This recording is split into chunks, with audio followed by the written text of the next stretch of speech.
नीति तथा कार्यक्रमदेखि बजेटसम्म हेर्दा ढुक्क हुनुस् भने चाहिँ ढुक्क हुनुस् देश बर्बाद हुन्छ, ढुक्क हुनुस् सुकुम्बासीको हरिबिजोग हुन्छ, ढुक्क हुनुस् देश फेल्ड स्टेटमा जान्छ, ढुक्क हुनुस् विदेशीहरूको नेपालमा चलखेल बढ्छ, ढुक्क हुनुस् नेपालमा वित्तीय दलाल एकाधिकार पुँजीवादले रजगज गर्छ, ढुक्क हुनुस् गरिब जनता झन् गरिब हुँदै जान्छन्। मसँग संवाद गर्नको लागि पुण्य गौतम हुनुहुन्छ। पुण्य सर नमस्ते, यहाँलाई स्वागत छ।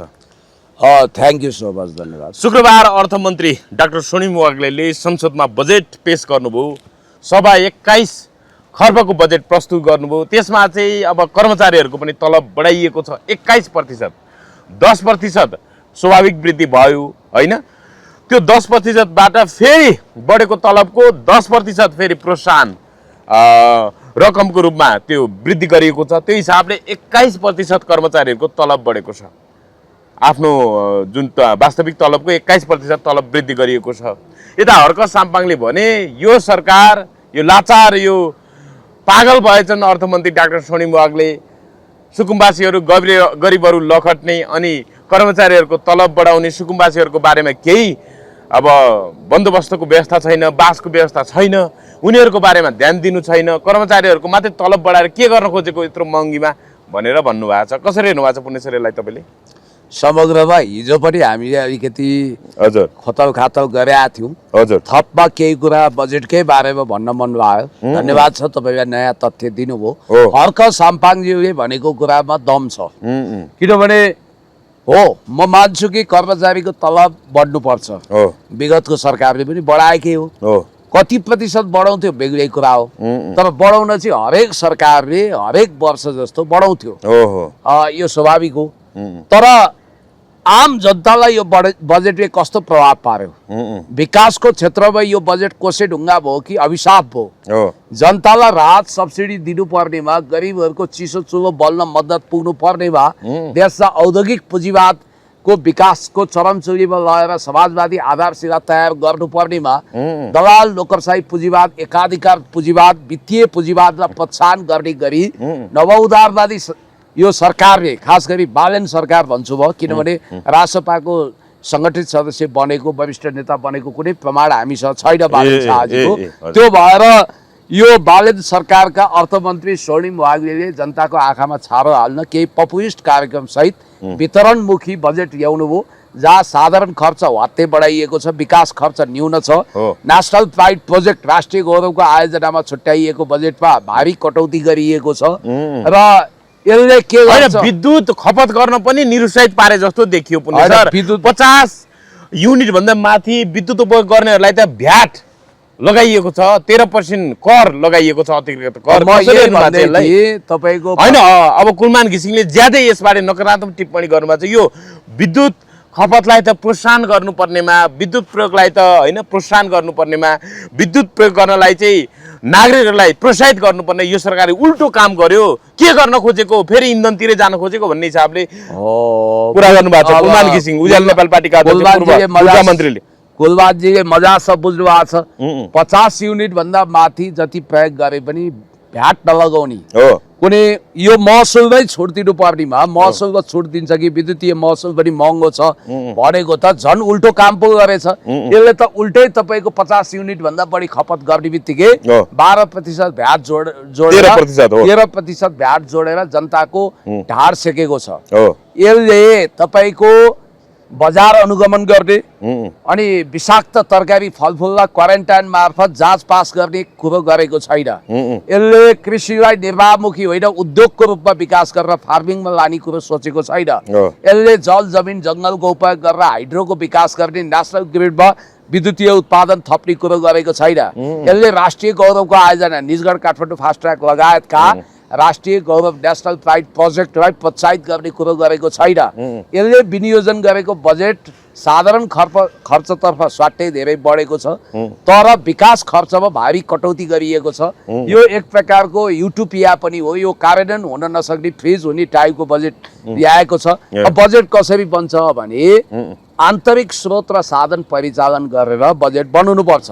नेपालको आन्तरिक स्रोत साधन परिचालन गरेर यो बजेट धान्न सक्ने अवस्था छैन। अब बाँकी रह्यो यसले के गर्यो? घाटा बजेट सही यसले काल्पनिक कुरा बढी गर्यो, कज लिस्ट के अरे सपिङ लिस्टहरू धेरै बनायो, यसले वितरण गर्यो, कनिका सरह पपुलिस्ट कामहरू केही गर्यो, तर सार्थक काम एउटै पनि गरेन। तपाईँलाई म उदाहरण दिन्छु, यो बजेटको भलो अब सिधा हेर्दा 21 खर्बको बजेटको सिलिङ तोक्दाखेरि मुद्रास्फीति कति बढ्छ? जिडिपी बढाउने नाममा, जिडिपी इन्क्रिजिङ गर्ने नाममा अहिले मुद्रास्फीति व्यापक भएको छ। अब यत्रो बजेट धान्नको लागि दुईटा काम गर्नु पर्यो, या त तपाईँको सार्वजनिक ऋण बढाउनु पर्यो, हामीले वैदेशिक ऋण थप्नु पर्यो, अनुदान हामीलाई आएको छैन, खासै आउने सम्भावना पनि देख्दिनँ। अनुदान दिन सक्ने देश चाइनाबाट belt and road initiative BRI अन्तर्गत अनुदान लिने के झापाको कमल गाउँ विकास समितिको 2200 बिघा जमिनमा जो चाइनाले होल्ड गरेर बसेको छ किनेर, त्यसमा सैकडौँ उद्योग लगाउने विषयमा सरकारले कुनै धारणा ल्यायो? दैलेखको दुल्लोमा अनुदान स्वरूप अरबौं रुपियाँ लगानी गरेर चिनिया सरकारले पेट्रोलियम खानी उत्खनन गर्दैछ, त्यसमा केही काम गर्ने कुरामा सरकारले बजेट विनियोजन गर्यो? गरेन। सरकारले रकमान्तरण गरेर भोलि कुन बजेट कहाँ लान्छ भन्ने नि ठेगान छैन।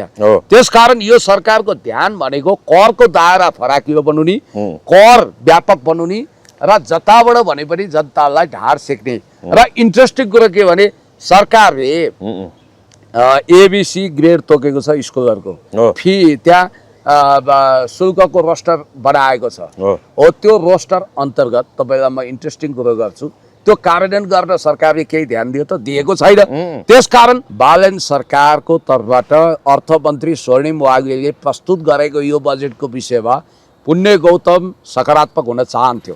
मैले पनि थिङ्क पोजिटिभली तरिकाले सोच्न चाहेको थिएँ। मैले कल्पना गरेको थिएँ कि सरकारले समाजवाद उन्मुख त्यो मोडलको बजेट ल्याउनेछ। अहिले तत्काल सोसियलिस्ट मोड अफ प्रोडक्सन, समाजवादी उत्पादन सम्बन्धलाई मेन्टेन गर्ने खालको बजेट नआए पनि कमसेकम मिश्रित अर्थ प्रणाली, 3 खम्बे अर्थनीति, पब्लिक प्राइभेट पार्टनरसिप PPP मोडलमा सरकार त्यता नजानी भयो। तपाईँले अघि भने जस्तै अब विद्युत क्षेत्रलाई प्रोत्साहित गर्नुपर्ने, विद्युत खपतलाई त प्रोत्साहन गर्नुपर्ने, प्रोत्साहित गरेर म्याक्सिमम तपाईँको हाइड्रो पावर विकास गरेर हाइड्रोवाला व्यवसायीलाई प्रोत्साहित गरेर, हैन विद्युतीय गाडीहरू प्रयोग गरेर इन्धनको खपतलाई कम गरायो भने आर्थिक भार कम हुन्थ्यो। देशको कुल बजेटको झन्डै 14-15% त सबै यो पेट्रोलियम पदार्थ किन्नमै जाँदो रहेछ। अब हेर्नु, एक कुरो त के गरौँ भने, अर्को कुरो के छ भने 60% शेयर राखेर 40% शेयर नेपाल, 66% शेयर, जम्मा 34% चाहिँ अनि पब्लिकलाई दिने भनेपछि प्राइभेटाइजेसनतिर गयो, अर्थात् निजीकरणतिर गयो। रामशरण बहतले कौडीको दाममा यिनका अभिभावक पनि हुन् रामशरण बहत। हैन नेपाल टेलिकम त फाइदामा थियो पुण्य सर, यसलाई यसरी भनेको हिजो शेयर वितरण गर्नु पर्थ्यो र हिजो जारी गर्नु पर्थ्यो। हिजो नाफामा रहेको कम्पनी उद्योगहरूलाई जसरी बेचियो त्यसैगरी आज टेलिकम बेच्ने एउटा प्रारम्भिक लक्षण यसले देखाएको छ। र अर्को कुरो मैले तपाईँलाई भन्नुपर्छ कि भोटको आधारमा पैसा दिने यो कहाँको नियम हो? होइन, भोटको आधारमा तपाईँको पैसा दिने केही विकसित स्क्यान्डिनेभियन नर्डिक कन्ट्रीले अभ्यास गर्छन्, तर नेपालमा यो अभ्यास ठिक छैन। अनि अर्को कुरो चाहिँ हामीले सोचेको के भने, महँगी घटाउन सब्सिडी दिने कुरामा सरकारले के कदम चाल्ला, जस्तो आयल निगमलाई सब्सिडी दिने, अन्त दिने, अनि बजार अनुगमन गर्ने, क्वारेन्टाइन चेक पोस्टहरू निर्माण गर्ने, नेपालमा अर्ग्यानिक खेतीपातीलाई प्रोत्साहित गर्ने। दुर्गा प्रसादले त भन्नुभएको छ यो सरकारले सुकुम्बासी लखट्यो, अब गरिब र व्यापारी पनि लखट्छ भन्दैछ हुनुहुन्छ। स्ट्रक्चरल एडजस्टमेन्ट प्रोग्राम अन्तर्गत वर्ल्ड ब्याङ्कले जसरी नेपालको कृषि क्षेत्रलाई औद्योगिकरण गर्न नदिएर निर्वाहमुखी बनाए, अहिले यो सरकारले झन् कृषिमा कुनै सब्सिडी दिएको छैन, उद्योग धन्दा खोल्ने कुरामा जोड दिएको छैन। यसले त के गरिदियो भने सरकारको कर्मचारीहरू, निजामती कर्मचारी, जङ्गी कर्मचारीहरूको तलब बढाइदियो। होइन 1 लाख माथि पुग्यो अहिले त मुख्य सचिवको तलब त, होइन महँगी भत्ता सहित 1 लाख कति 1000 जति। म तपाईँलाई भन्छु, अनि जनतालाई महँगी भत्ता खोइ, बेरोजगारी भत्ता खोइ, यदि यो लोक कल्याणकारी थियो भने यसले त्यो काम गर्थ्यो नि। अब अर्को अलिकति आँकडा सुनाउनु पर्ने सर, जस्तो बालन शाह नेतृत्वको सरकारले आगामी आर्थिक वर्षको बजेटको आकार 21 खर्ब 24 अर्ब 34 करोडको बनाएको छ। अर्थमन्त्री डाक्टर स्वर्णिम वाग्लेले शुक्रबार संसदमा बजेटको उक्त आकार घोषणा गरेका हुन्। उनले कुल विनियोजन मध्ये चालुतर्फ 12 खर्ब 70 अर्ब 58 करोड बजेट विनियोजन गरेका छन्। पुँजीगत तर्फ 4 खर्ब 31 अर्ब रहने र वित्तीय व्यवस्थापन तर्फ 4 खर्ब 22 अर्ब विनियोजन गरिने घोषणा गरेका छन्। राजस्व लक्ष्य 14 खर्ब 4 अर्बको राखिएको छ। अनुदानतर्फ 61 अर्ब 14 करोडको र वैदेशिक ऋण 2 खर्ब 47 अर्ब रहने उनले जानकारी दिएका छन्। भनेपछि अब यसरी ऋण आउला त, यसरी वैदेशिक ऋण 2 खर्ब आउला, 200 अर्ब 247 अर्ब ऋण आउला त। अनि अनुदान कति भइरहेछ? अनुदान चाहिँ 61 अर्ब 74 करोड। अब राजस्व 14 खर्ब 14 खर्ब राजस्व उठाउन जनतालाई चुस्नुपर्छ, ढाड भात्नुपर्छ। चौतर्फी करको कहरमा जनतालाई पिल्छाउने भयो। हजुर। 2 खर्ब ऋण लिने सरकारले अनुदानको लक्ष्य चाहिँ किन कम राखेको त? अनुदान 2 खर्ब हुनु पर्थ्यो, ऋणतिर किन जाने? हामीले स्वाधीन राष्ट्रिय अर्थतन्त्र बनाउने कि दलाल नोकरशाही पुँजीवाद बनाउने? एक त हाम्रो औद्योगिक पुँजीवादको इन्फ्रास्ट्रक्चर बनेको छैन, हामी कहाँ वित्तीय पुँजीवाद फस्टाएको छ। बैंकहरू यसरी तपाईँको अनियन्त्रित तरिकाले फस्टाएका छन्, बैंकिङ कारोबार यति अनियमित छ, कर्पोरेट वित्तीय लुट यति छ कि यो तर्फ सरकारको ध्यान गएको छैन। अब यो सरकारले शोधनान्तर व्यापार घाटा कम गर्नको लागि के ठोस कदम चाल्ने रे त? केही पनि छैन। रेमिटेन्स बढाउने कुरामा रेमिटेन्स बढेको छैन। सरकारको चालु खातामा विदेशी मुद्राको सञ्चिति घटेको छ अनि ट्रेड डिफिसिट बढेको बढै छ, अर्थात् व्यापार घाटा बढेको बढै छ। निर्यात व्यापार ठप्प छ। औद्योगिकरण नगरिकन, उत्पादन नबढाइकन नाफा कसरी हुन्छ? उत्पादन छैन, रोजगारी छैन, अनि त्यसपछि विदेशी ऋणमा भर पर्नु छ। यो सरकारले कम्प्लिटली मल्टिपल अर्गान फेलियरमा लाने हो। सुकुम्बासीको विषयमा त यसले ढाड भाँचेकै हो। अब व्यापारी, न्यून वैतनिक कर्मचारीहरूलाई यसले ढाड भाँचेको छ। कर्मचारी मक्क नपरे हुन्छ, किनभने तलब 21% सरदर बढ्यो भन्दैमा हिजोको अवस्था हेर्नु भएको छ। तपाईको जीवन स्तर डबल महँगो, ट्रिपल महँगो भयो। तपाईँ एउटा कर्मचारी 40,000 के अरे 50,000मा धानिनु हुन्थ्यो भने अहिले 1.5 लाख चाहिन्छ तपाईँलाई। नाथे यति तलब वृद्धि गर्दैमा कर्मचारीले जुगामा ताउ लगाउनु पर्दैन। जनताको त हालतै नर्क खसे सरह छ, हालत पतला भएको छ। उत्पादन छैन, इन्डस्ट्री छैन। दाता देश चीनले खरबौँ लगानी गर्छु भन्दा पनि यो सरकारले मानिरहेको छ। होइन, रोजगारीको अवस्था सिर्जना गरेको कुरामा हर्क सामुले भने जस्तै अब युवाहरूलाई रोजगारीको कुनै कार्यक्रम छैन। यो सरकारले वितरणमुखी मात्रै देखियो, कर्मचारीहरूलाई आफ्नो हातमा लिने र जनतालाई ढाड सेक्ने जस्तो देखियो। होइन, कर्मचारी पनि अलिकति बढे जस्तो गरेर कर्मचारीलाई भन्छु, कर्मचारीको पनि यो खुसी झुटो हो, 2 दिन पनि टिक्दैन। किनभने अहिलेको कि त भ्रष्ट हुनु पर्यो ऊ, होइन भने उसले बढाएको तलबले बढेको महँगी धान्नै सक्दैन। तपाईँ ध्यान दिनुहोस् है, अहिले बढेको महँगी बराबर उसको तलब त डबल भए पनि धान्दैन थियो। किनभने हरेक चिजको भाउ डबल छ। अब विद्युत महसुल बढ्यो, सबै चिज बढ्यो, सुनदेखि नुनसम्म बढ्यो, विषाक्त तरकारी फलफुलको ढेर लागेको छ, बजार अनुगमन छैन, प्राइस लिस्ट जथाभावी छ, जथाभावी शुल्क असुल गरिरहेछन्, विद्यालयको फी, कलेजको फी बढेको बढै छ, जीवन धारिन मुस्किल छ। त्यस कारणले गर्दाखेरि यो सरकारले आफ्नो पतनको खाडल आफै खनेको छ। यो वितरणमुखी पपुलिस्ट बजेटले राष्ट्रिय गौरवको आयोजनामा कुनै राम्रो काम गरेको छैन। सुदूरपश्चिममा ठुलो विभेद गरेको छ। अब झिक्या सुदूरपश्चिम के भन्थे, अहिले केही पनि गरेका छैनन्। त्यस कारणले गर्दाखेरि सबभन्दा राम्रो बजेट भनेको तत्कालीन अर्थमन्त्री श्री भरतमोहन अधिकारीले प्रस्तुत गर्नुभयो। दोस्रो राम्रो बजेट भनेको प्रचण्ड सरकारको बेलामा आएको थियो, होइन, बाबुराम भट्टराई अर्थमन्त्री थिए, ढाट्नु हुँदैन, त्यो राम्रै बजेट थियो। पहिलो उत्कृष्ट बजेट भनेको पहिलो बजेट अर्थमन्त्री भरतमोहन अधिकारीले 51 सालमा, दोस्रो सुरेन्द्र पाण्डेज्यूले प्रस्तुत गरेको बजेट असाध्यै राम्रो थियो, तेस्रो विष्णु पौडेलले पोहोर साल प्रस्तुत गरेको बजेट राम्रो थियो। यो बजेटले रोजगारी सृजना गर्ने कुरो गरेको छैन, नेपालीलाई विदेश खेद्ने कुरा गरिरहेको छ र जताततै कर असुल गर्ने। तपाईँको अहिले दैनिक उपभोग्य सामग्रीहरूमा ज्यादै महँगी बढेको छ। त्यसमा पनि तपाईँको भ्याट बिलहरू, अब विद्युत महसुल र भ्याट बिल 13% चाहिँ बढाउने भन्ने बित्तिकै 50 युनिट भन्दा बढी खपत गरे कि भ्याट बिल लागिहाल्ने भन्नासाथ यो बजेटले समग्रमा देशलाई आर्थिक रूपमा तन्नम बनाउँदैछ, जनतालाई लुट्ने मार्ने काम गरेको छ। कर्मचारी पनि मक्ख नपर्दा हुन्छ, महँगीको तुलनामा तपाईँहरूको बढेको तलब केही पनि होइन।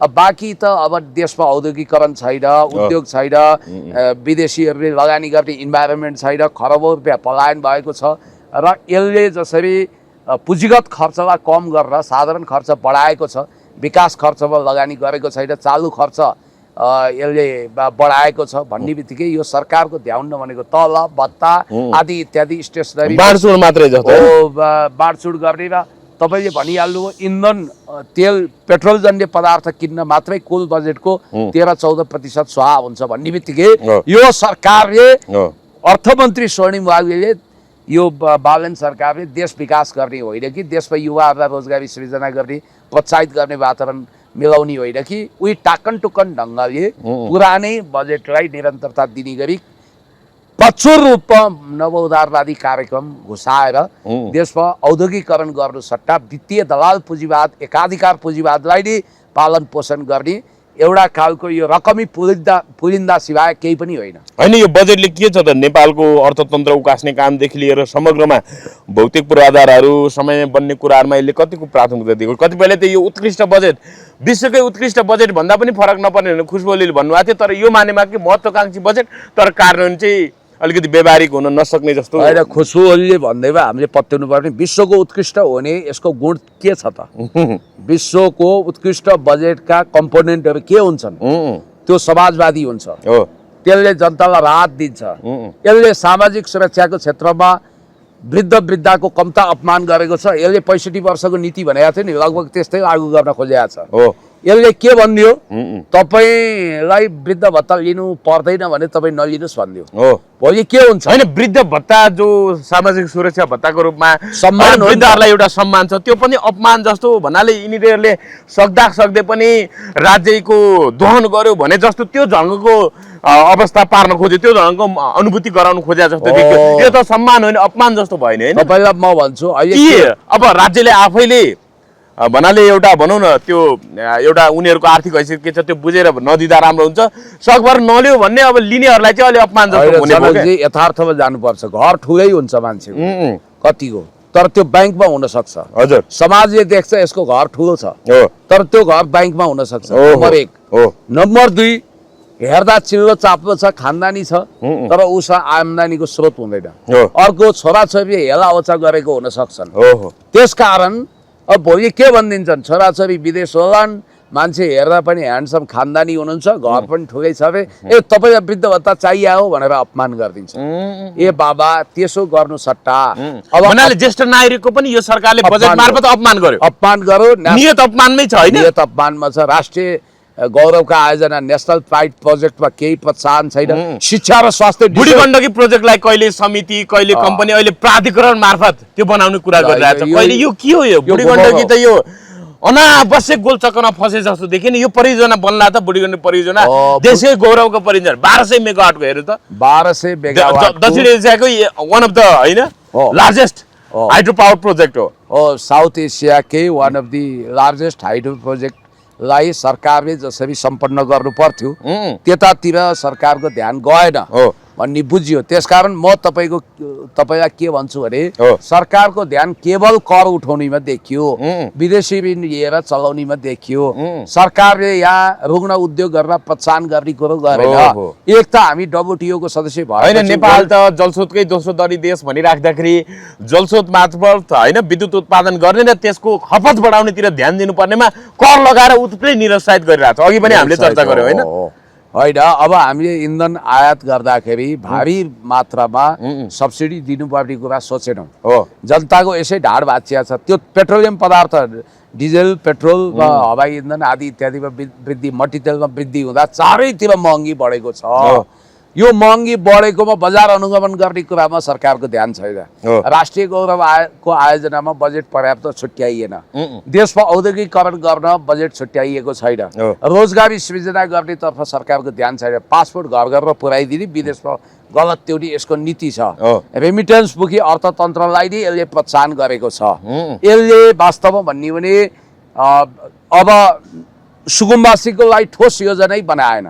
हैन, पेट्रोलियम पदार्थ उत्खननको विषयमा खोइ यो सरकार बोलेको जस्तो देखिएन। होइन, चाइनाले अगाडि बढाएको कुनै पनि प्रोजेक्टलाई यसले विचलित गरेको छ र यसले त्यो सुरु गर्नाले आत्मनिर्भर अर्थतन्त्र बनाउने स्वदेशमै भएको खानेहरूको उत्खनन गर्नेतिर यो सरकारको ध्यान छैन। रसियाले खरबौं रुपियाँ लगानी गरेर नेपालमा विद्युतीय रेलमार्ग बनाइदिने, 5 लेनको सडक व्यवस्थित सडक बनाइदिने, 2-2वटा क्यान्सर हस्पिटल बनाइदिने, MBBS MD र इन्जिनियरिङको कोटा दिलाउने आदि इत्यादि गरिरहेको थियो। सिधा मास्को टु काठमाडौँ हवाई सम्बन्ध स्थापित गर्ने कुरा गर्दा पनि यो सरकारले ध्यान दिएन। तपाईँ यति बुझ्नुहोस् कि तपाईँले सामान्य एउटा सिद्धान्त अपनाउनुहोस्।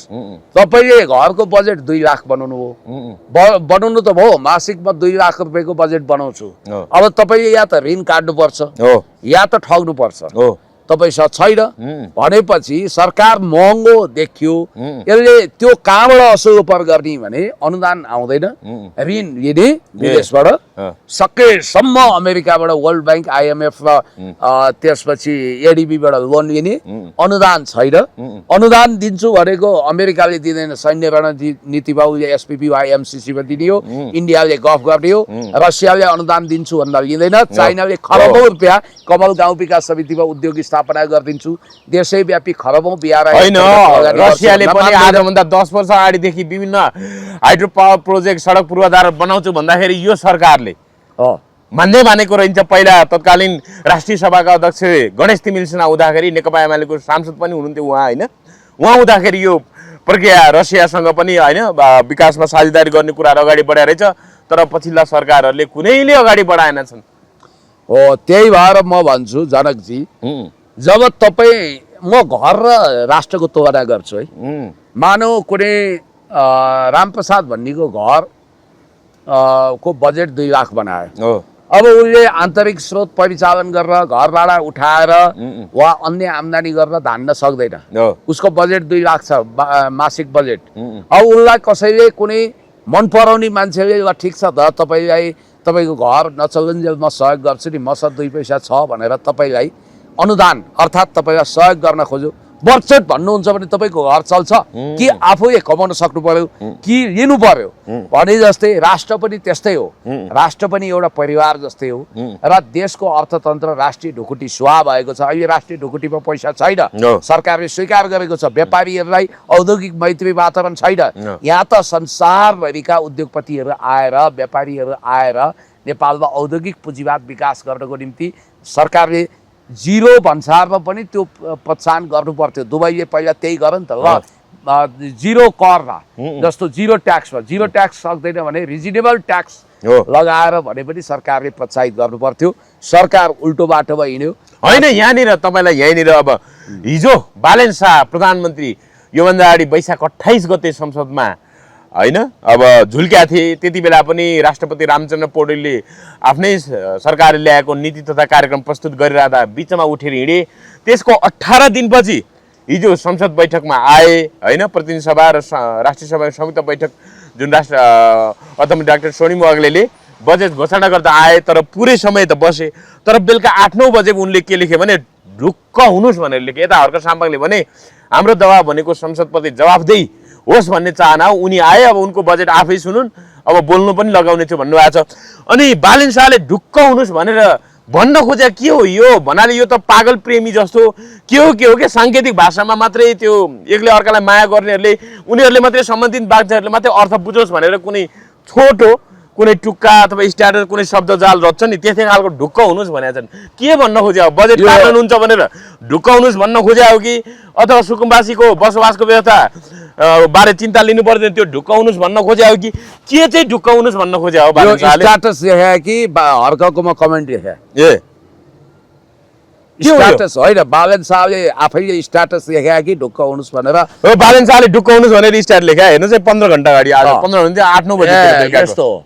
उहाँले ढुक्क हुनुहोस् भनेको चाहिँ के होला भने अब यसलाई आफ्नो उनीहरूका फ्यान फलोअर्स देश बन्ने भयो, विकसित हुनु हुने भयो, मालामाल हुने भयो, जनता देशमा चकाचौध विकास हुने भयो, आहा देश रामराज्य बन्ने भयो, ढुक्क हुनुहोस्। अब बालेनले गर्छ, बालेन इज किङ भनेर उनीहरूले ढुक्क हुनुहोस् भनेर त्यसरी अर्थ होलान्। तर हामीले बजेटको लक्ष्य, बजेटको कार्यक्रम, नीति तथा कार्यक्रमदेखि बजेटसम्म हेर्दा ढुक्क हुनुहोस् भने चाहिँ ढुक्क हुनुहोस् देश बर्बाद हुन्छ, ढुक्क हुनुहोस् सुकुम्बासीको हरिबिजोग हुन्छ, ढुक्क हुनुहोस् देश फेल्ड स्टेटमा जान्छ, ढुक्क हुनुहोस् विदेशीहरूको नेपालमा चलखेल बढ्छ, ढुक्क हुनुहोस् नेपालमा वित्तीय दलाल एकाधिकार पुँजीवादले रजगज गर्छ। ढुक्क हुनुहोस्, गरिब जनता झन् गरिब हुँदै जान्छन्। ढुक्क हुनुहोस्, नेपालको शिक्षा र स्वास्थ्य क्षेत्र तबाह हुँदैछ। ढुक्क हुनुहोस्, नेपाल मल्टिपल अर्ग्यान फेलियरमा जाँदैछ। ढुक्क हुनुहोस्, अन्तर्राष्ट्रिय मुद्राको सञ्चिति बढ्नु सट्टा घट्दैछ। ढुक्क हुनुहोस्, रेमिटेन्स घट्दैछ। ढुक्क हुनुहोस्, नेपालका धेरै नेपालीहरू विदेशमा जानको लागि हतारिनेछन्। ढुक्क हुनुहोस्, थप उद्योग धन्दा बन्नेको सट्टा भएका उद्योग धन्दा पनि बन्द हुनेछन्। ढुक्क हुनुहोस्, निर्यात व्यापार ठप्प हुनेछ। ढुक्क हुनुहोस्, नेपाल आर्थिक रूपमा टाट पल्टिनेछ। ढुक्क हुनुहोस्, नेपाल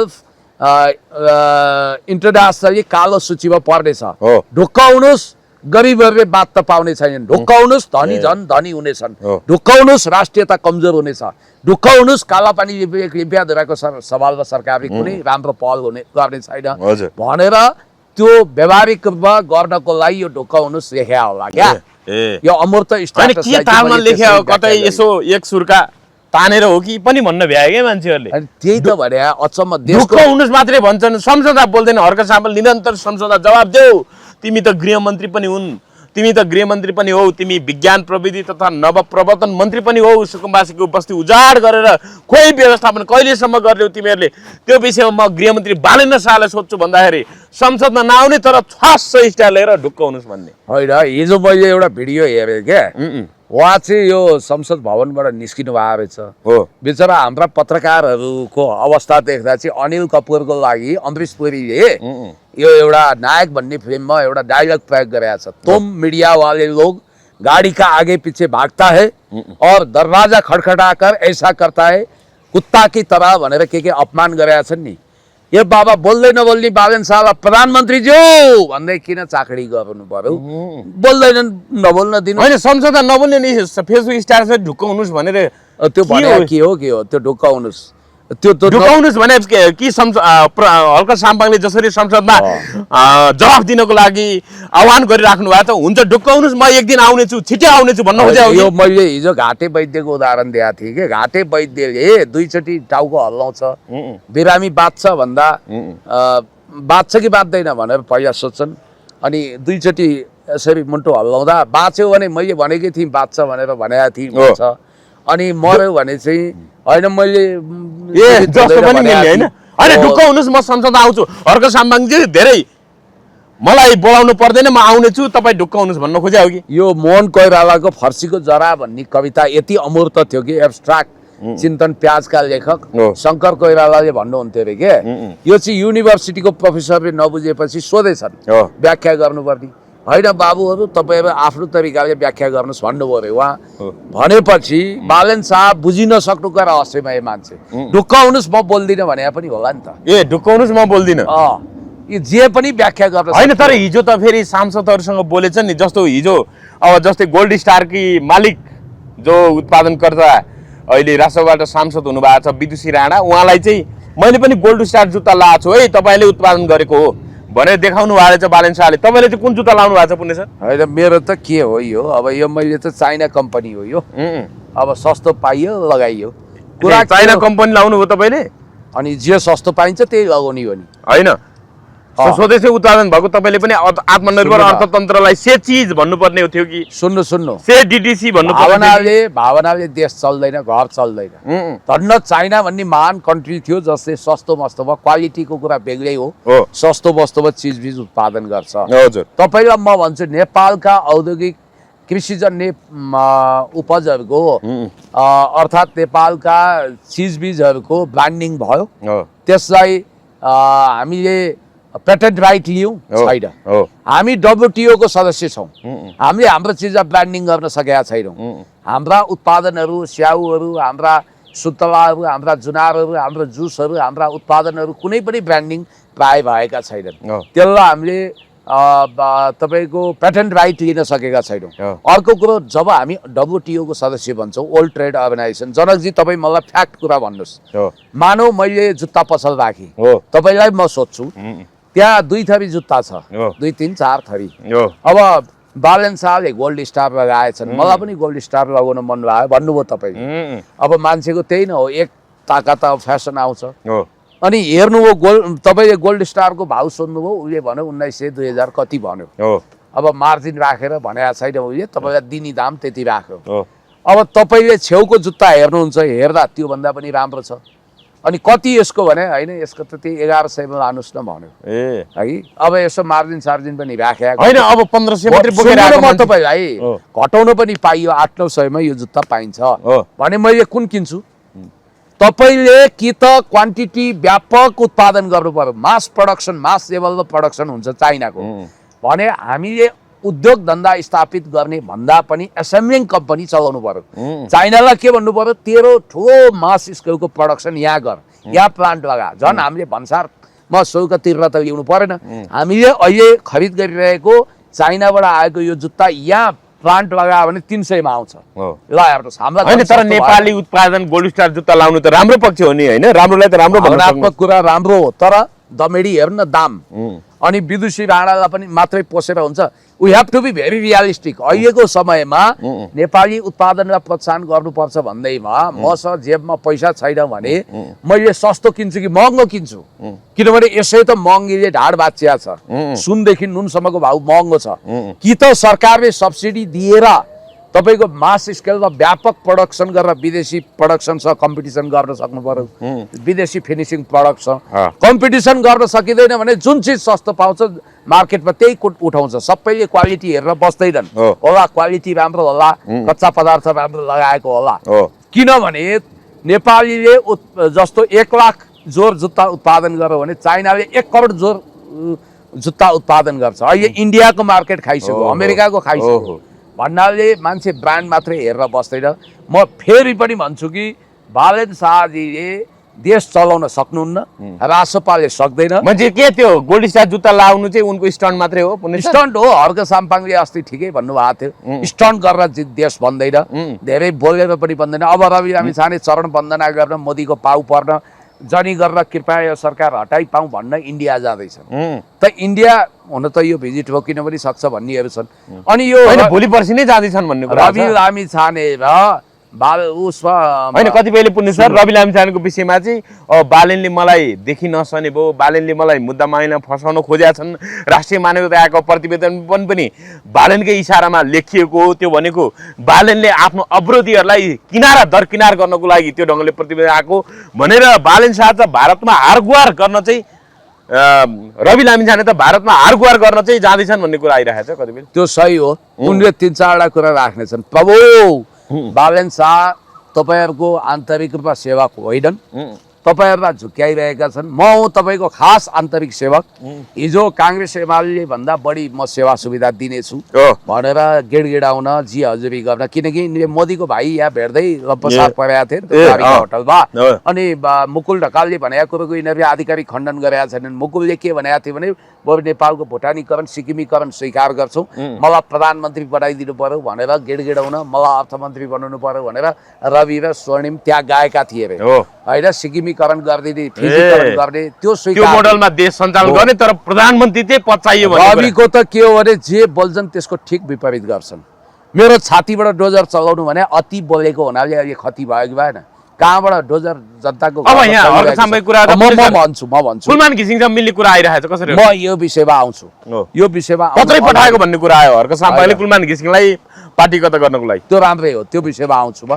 अब यहाँनिर के छ भने रवि लामिछाने भारत गएर बालेन शाहको सरकारको कुर्सीको खुट्टा भाँच्न खोजेका हुन्, तर यसमा यिनलाई झन् बुमर्याङ हुनेवाला छ, झन् अप्ठ्यारो हुनेवाला छ। किनभने इख र प्रतिशोधले भरिएको बालेन शाहले उनको भारत भ्रमण पहिलो गाँसमै ढुङ्गा बनाइदियो। होइन, राष्ट्रिय मानवाधिकार आयोगको प्रतिवेदनका आधारमा उनलाई त पक्राउ पो गर्न सक्छन् बरु, होइन? पक्राउ गर्न सक्छन्, किनभने यो राष्ट्रिय मानवाधिकार आयोगको जेल तोडेको फौजदारी अभियोग भने त फौजदारी अभियोग पक्राउ पर्छन् स्वाभाविक। भन्दैछु राष्ट्रिय मानवाधिकार आयोगको प्रतिवेदन कार्यान्वयन भएन भने यिनीहरू विदेशमा जाँदाखेरि त्यही देशमा चाहिँ मानवाधिकार उल्लङ्घन मुद्दा चल्न सक्छ, उनीहरू बाहिर विदेशमा मुद्दा भारतमै पक्राउ पर्न सक्छन्। ए रवि लामिछाने हो, त्यहाँ पनि ह्युमन राइट वालाहरू छ, राष्ट्रसङ्घीय मानवाधिकार आयोगको खबरदारी हुन सक्छ त्यहाँ। मैले भन्न खोजे उनको शिरमाथि सम्पत्ति शुद्धिकरण, सङ्गठित अपराध, अनि त्यसपछि सहकारी ठगीको मात्रै मुद्दा छैन, राजधानी दुरुपयोगको मुद्दा छ,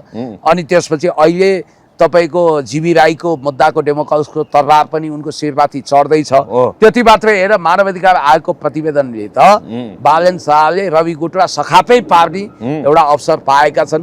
र याद गर्नु होला रवि लामिछाने त पामर लाछी कायर हुतियारा बनेर बालनको सहायक बनेर उनले दिएको प्रोत्साहनमा हिँड्ने उनको भनौँ भने भाइ अब देउसी भन्ने बाहेक उनको विकल्प छैन। दायाँ बायाँ गरेछन् भने यिनको अन्तिम ठेगाना सेन्ट्रल जेल बनाइदिन्छन्। अब मैले अघि तपाईँलाई के भन्दै थिएँ भने वास्तवमा भन्ने भने देश एक हिसाबले तबाह भइसक्यो। अब यो राष्ट्रिय मानवाधिकार आयोगको प्रतिवेदनको आधारमा तपाईँको ठुल्ठुला मानिसहरू पक्राउ हुन्छन् र तपाईँलाई मैले भनिहालौँ सुदन गुरुङ गृहमन्त्री उनको पनि ब्ल्याकलिस्टमा नाम चढेको छ र अझ उसले त तपाईँको हर्क साम्पाङले यो प्रतिवेदन पूर्णतया कार्यान्वयन गरौँ भनेको छ। बालेन शाह र तपाईँको सेनाको बारेमा पनि भोलि अनुसन्धान हुनसक्छ किनभने गौर हत्याकाण्डको फाइल भर्खर खोलिरहेको छ फेरि भने फौजदारी केसमा तपाईँ पानीमुनि गए पनि तपाईँलाई दबाब हुन्छ। जर्ज बुश चाहिँ तपाईँको जेनेभा स्विजरल्यान्डको राजधानी जेनेभा जाँदा उनी प्लेन ल्यान्ड गर्न सक्ने अवस्थामा थिएनन्। स्याबास हर्क साम्पाङजी क्याबास तपाईँले देशमा एउटा राम्रो किसिमको माहौल बनाउनको लागि देशलाई औद्योगिक दिशामा लानको लागि पहल गर्नुभएको छ। म प्रधानमन्त्री हुन्छु, म राष्ट्रपति हुन्छु, अब म चलाउँछु देश, म विकसित गर्छु भन्ने तपाईँले जुन हुटुटी र महत्त्वाकांक्षा लिनुभएको छ छोड्नुहोस्। यिनीहरूको लभ लेटर र धोती लगाइदिनुहोस्। यिनीहरूले देश बनाउँदैनन्। आमा बालनले देश बनाउँछ भने चाहिँ भत्काइदिए। अब हेर्नुहोस् सुकुम्बासी व्यवस्थापनको लागि 3 वर्षभित्र 10 खर्ब रुपियाँ खर्च हुन्छ राज्य कोषको। अनि त्यति मात्रै होइन सहकारी पीडितको बचत फिर्ता गर्नुपर्छ। तर हाम्रो ट्याक्स दुरुपयोग गरेर सहकारी पीडितको खबरदार बचत फिर्ता गर्न पाइँदैन। त्यसको लागि 1 खर्ब 35 अर्ब विकास बजेटबाट कटौती गरेर रकमान्तरण गरेर यिनीहरूलाई सहकारी पीडितलाई दिने भनेको छ। त्यो चाहिँ चुनावी राजनीति पनि हो। हेर रासोपाले यसरी न्याय दियो भन्ने। अर्को कुरो यिनीहरूले ठुला पार्टीलाई राज्यले पैसा दिने भनेपछि यो त साह्रै यो त नीतिगत भ्रष्टाचार हैन। यो कार्यान्वयन हैन आफू ठुलो भएको बेलामा आफ्नो 2/3 मत आएकै बेलामा यस्तो निर्णय गरे यिनीहरूले। यो कार्यान्वयन गर्नु हुँदैन। आफ्नै पार्टीलाई चाहिँ ठुलो बजेट दिनको लागि यो ढंगले नीति ल्याए। हेर्नु पैसा भनेपछि कति मर्ने बेच रासोपा। हिजो यो बजेट त कनिका छरे जस्तो भएन कुखुराहरुलाई। हो एकदमै यो एकदमै कनिका छरे जस्तो पपुलिस्ट छ। हिजो यिनीहरूले समानुपातिकमा प्रत्यक्षमा पैसा उठाए। पैसा पैसा पैसा चन्दाको धन्दा गर्नुभएको केही थिएन। अब त राज्य कोषमा वैधानिक रूपमा डाका डाल्न खोजेका छन्। यस विरुद्ध मुद्दा पर्न सक्छ, पर्नु पनि पर्छ। अब अन्त्यमा पुण्य सर के भन्नुहुन्छ? अब हर्क साम्पाङ र अब कुलमान घिसिङलाई मिल्नको लागि भनेर पत्र नै लेखेको भन्ने कुरा आइरहेछ हर्क साम्पाङ। अब कुलमान घिसिङज्यू र उहाँको मेलमिलाप होस्, एकता होस् हामी चाहन्छौँ। अब पत्र लेख्नु भएको छ कुलमानजीको तर्फबाट कुल रेस्पोन्स भएको छ। नाम जस्तै कुल हुनुहुन्छ उहाँ। उहाँ जहिले पनि फर्स्ट म्यानको सपना देख्ने मान्छे हो। उहाँ मन्त्री भइसक्नुभयो। उहाँ टेक्नोक्राट ब्युरोक्राट्स हो, प्रोटोकल कन्सियस हुनुहुन्छ। उहाँलाई हर्क साम्पाङको जत्तिकै ठुलो वा सो सरहको कुर्सी चाहिन्छ। म सुन्दैछु उहाँलाई यो हर्कवाद मनै परेको छैन होइन। अब त्यहाँ हर्क साम्पाङको पार्टीमा गएपछि त हर्कवाद भन्नु पर्यो। अब उहाँहरू मिल्दाखेरि मलाई लागेको कुरा के भने कुलमानजीले आफ्नो म्यानेजरियल क्यापेसिटी प्रमाणित गर्नुभयो। तर सुशासनको मामिला स्वच्छताको मामिलामा उहाँ अब्बल हुनुहुन्छ ग्यारेन्टी लिन। एमसिसीको विषयमा पनि उहाँको दृष्टिकोण अलिकति रहस्यमय छ। त्यसको बावजुद इन स्पाइट अफ द्याट यो उहाँहरू मिल्नु राम्रो। तर मिल्दाखेरि बहुपद सृजना गर्नुपर्ने हुन्छ। उहाँलाई दिने पद के हो त? त्यही अध्यक्ष माग्नु होला उहाँले त हैन। त्यही का सहअध्यक्षले अध्यक्ष 2 जना अध्यक्ष केपी जस्तो को चेयरपर्सन हो। तपाईलाई के भन्छु भने बरु सबभन्दा राम्रो के हुन्छ फेरि यता सुदन किरातीले मान्ने हो कि होइन म दोस्रो परे यताको नेता कहाँ? यो प्रोटोकल कन्सियस मान्छे देश बनाउन होइन कि आफूलाई बनाउन आएका मान्छे। तर देश जनता सोचेर पद भन्दा पनि देश र जनता सोचेर अगाडि बढ्ने पनि मिल्ने कुरा मिलिहाल्छ।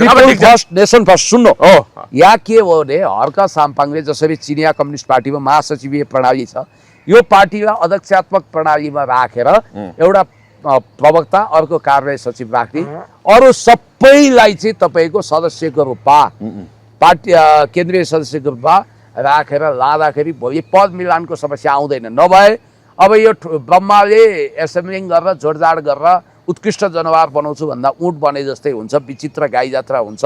त्यसकारण पार्टी अहिले ठुलो बनाउने कुरा ठिकै छ, सांगठनिक विस्तार गर्नुपर्छ। अब अन्त्यमा एउटा मात्रै जस्तो पूर्व वडा अध्यक्ष नेकपा एमालेबाट वडा अध्यक्ष रहेका धरानका वडा अध्यक्ष धनबहादुर राई चाहिँ अहिले संस्कृति पार्टीमा प्रवेश गरेर पनि अस्ति मात्रै हर्क साम्पाङले चाहिँ धरान उपमहानगरपालिकाको वडा अध्यक्षको लागि धरान उपमहानगरपालिकाको मेयरको लागि उम्मेदवार भनेर घोषणा गर्नुभएको छ। कसरी हेर्नु भएको छ धनबहादुरलाई तपाईँले कसरी हेर्नुहुन्छ उहाँ धरान उपमहानगरपालिकाका लागि मेयर संसदीय पार्टीको तर्फबाट मेयरको उम्मेदवारी घोषणा हुँदै गर्दाखेरि के भन्नुहुन्छ तपाईँ he is very appropriate person त्यो पद उहाँ डिजर्भ गर्नुहुन्छ उहाँसँग मेरो अलिक पुरानै चिन्जान हो बसेर चिया पनि खाइया छ तपाईँको कुरा पनि भयो होइन फोन संवाद पनि भयो बधाई पनि दिनुभयो तपाईँले शुभकामना बधाई पनि दिनुभयो अब अहिले उहाँ मेयरको प्रत्याशी श्रम संस्कृतिले धरानमा को मेयरको उम्मेदवार खडा गर्छ भन्ने संशय 1 वर्ष अगाडि नै अब 1 वर्ष पछाडि हुन सक्छ सायद अब स्थानीय चुनाव 1 वर्ष अगाडि नै घोषणा भयो मैले त अझ जब धनबहादुरजी श्रम अभियानमा जोडिनु भयो उहाँले राम्रो काम गर्नुभयो त्यतिखेरै भावी मेयर भनेर भावी मेयरको क्यान्डिडेट भनेर भनेका थिए भावी मेयर भनेर ठप्पै लगाउन त अहिले हुँदैन तर लगभग उहाँको क्यान्डिडेन्सी क्लियर भएपछि उहाँले नै जित्नुहुन्छ उहाँ हर्क साम्पाको उत्तराधिकारी हुनको लागि त्यो व्यक्तिमा के योग्यता चाहियो राजनीतिक क्षमता चाहियो नेकपा एमालेको विरासत पनि छ राष्ट्र राष्ट्रियताप्रति वफादार हुनुहुन्छ इमानदार हुनुहुन्छ अहिले राजसभाको अधिकांश मन्त्री भन्दा बढी पोलिटिकल हुनुहुन्छ उहाँ इमानदार हुनुहुन्छ मृदुभाषी हुनुहुन्छ ट्र्याक रेकर्ड हिस्ट्री राम्रो छ र भावुक स्ट्याटस देखेर हर्क साम्पाङले उहाँलाई प्रोत्साहित पनि गर्नुभएको छ शुभकामना छ धनबहादुरजीको धन त्यति धेरै नहोला तर मन धेरै धनी छ उहाँलाई अब केही मान्छेले खिचातानी गर्दैछन् बर्छुट हामीलाई उम्मेदवार बनाएन हामी यसो गर्छौँ अन्तर्घात गर्छौँ यहाँ गर्छौँ त्यहाँ गर्छौँ भनिरहेछन् यसले केही हुनेवाला छैन धनबहादुरजी योग्य हुनुहुन्छ जसलाई बनाए पनि विवाद गरिहाल्छन् क्या त्यसकारण श्रम संस्कृतिले उपयुक्त मान्छे छनौटमा बुद्धिमत्तापूर्ण तरिकाले आफ्नो विवेक प्रयोग गरौँ शाबास हर्क साम्पाङ होइन पूर्व एमाले भएर पनि तपाईँले अलिकति उहाँको बढी नै गुणगान गाउनु यस्तो उहाँको राजनीतिक छवि छ नि त कम्युनिस्ट राजसभा जस्तो होइन राजसभा हल्लाकै भरमा राजसभा डाक्टर अमरेश कुमार सिंहले नि भनेको थियो 90% त यो सिडिओ थर्काउने बाहेक राजसभा सांसद किन केही पनि जाने छैन किन गएको होइन उनी चाहिँ जानेको उहाँ पर्यो होला नि त 10%। एउटा कुरा यस्ता दोगला दैचुरे मान्छेको कुरै नगरौँ हिजो ऊ अहिले सम्पत्ति शुद्धिकरण सम्बन्धी आयोगमा ऊ पनि पर्ने भयो नि त के अरे अहिले सम्पत्ति शुद्धिकरण को लागि बनेको आयोगले उसलाई पनि चिठी लेखिसकेका छ सम्पत्ति विवरण पेश गरेर त्यसकारण त्यो मान्छे हत्या हो मन्त्री बन्न नपाउनुको पीडा हो म फेरि पनि के भन्छु भने हर्क साम्पाङज्यूले बुद्धिमत्तापूर्ण तरिकाले चयन गर्नुभएको छ उहाँ धनबहादुरजीले निराश गर्नुहुने छैन भन्दै नेकपा एमाले अथवा कम्युनिस्टहरूको स्कुलिङ भनेको अमूल्य हुन्छ त्यहाँभित्र एउटा राष्ट्रप्रतिको जवाफदेहिता हुन्छ भाषा परिष्कृत हुन्छ अब यो राजसभा भनेर त पार्टी नै मान्दिनँ यो त कोमिङताङ जस्तो हो चीनमा च्याङ्काई सेक जसरी पछि पतन भयो कोमिङ भेल मात्रै हो नि त राजसभा हो यही एक पटक चुनावको लागि मात्रै हो दुई तिहाई होइन भोलि 2-3 जना मात्रै हुन सक्छ छोटो बढेपछि भारी फुर्ती बढाउँछ उर्रेको खरे हेर कतिको गडगडाउँछ गडगडाएर आएको हो यो जसरी गडगडाएर आयो स्याप्पै सुक्छ कोमिङताङ जस्तै बन्छ यो पार्टी अस्तित्वविहीन हुन्छ र यिनीहरू च्याङ्काई सेक जस्तो बन्छन् हस् धन्यवाद पुग्नेछ।